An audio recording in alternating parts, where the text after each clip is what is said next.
President. I want to thank Senator Liu for bringing forth this resolution. You know, it seems like lately a lot of these resolutions has something to do with me, and I kind of feel like Forrest Gump.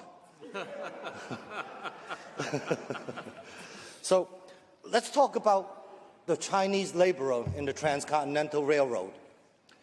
They're called coolie laborers.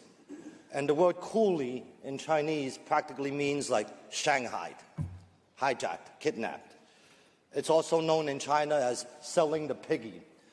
And coincidentally, it's very meaningful to us in my district because a lot of folks up here are from my district. And especially to me too, because I am a direct descendant of one of these coolie laborers. My great-grandfather was here in America building the railroads. Tell you a little story. Most of the coolie laborers came from a province in China, a region called Taishan. That's where a lot of my constituents are from, Taishan, and that's where my ancestors are from, Taishan. So a lot of us are descendants of these Taishanese people, and Taishan was the #1 feeder region of coolie laborers to the United States in the 1800s. Some of my distant cousins still live in Idaho and California today, as well as Wyoming. When people talk about coolie laborers and the railroads, they often think of California, they think about the gold rush. Nobody ever talks about the Union Pacific in Wyoming, Council Bluffs.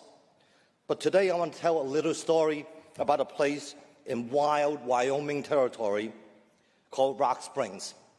On September 2nd, 1885, happened the Rock Springs Chinese Massacre, where angry white men, Finnish to be exact, from Finland, took up their Winchester repeating rifles and they slaughtered Chinese people.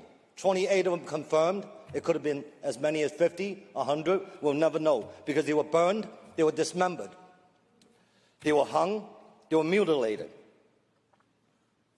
So we're never going to know that number. The Chinese was chased out of Rock Springs. Why? Because they thought, the Finnish people thought, that the Chinese people were there to steal their jobs. And that is what happened. And Chinese people ran. They ran to Evanston, Wyoming. And the federal government had to send in troops to escort them back to Rock Springs in the subsequent weeks. And when they returned to Rock Springs, they discovered that their livelihoods, their houses, their homes, their possessions, everything had been plundered. So there was no choice but to leave Rock Springs. And that was just one little story in the history of coolie laborers in America. The hardships that we faced as a community was endless. My great-grandfather, coincidentally, around that time, went back to China. And the Chinese that remained and the Chinese that came after that contributed greatly and became a very important community that helped drive America forward. The Transcontinental Railroad was completed, as we know. Today is the anniversary.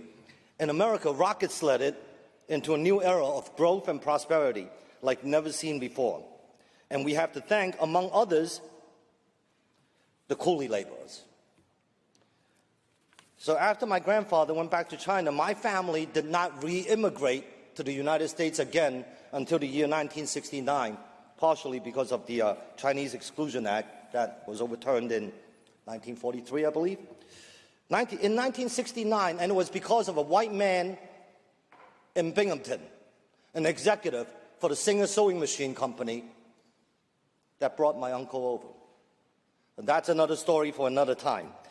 It's history like this that no one talks about, history like this that we must talk about and teach our children so we can prevent things like this from happening going into the future and going down the road for America. I welcome our guests today.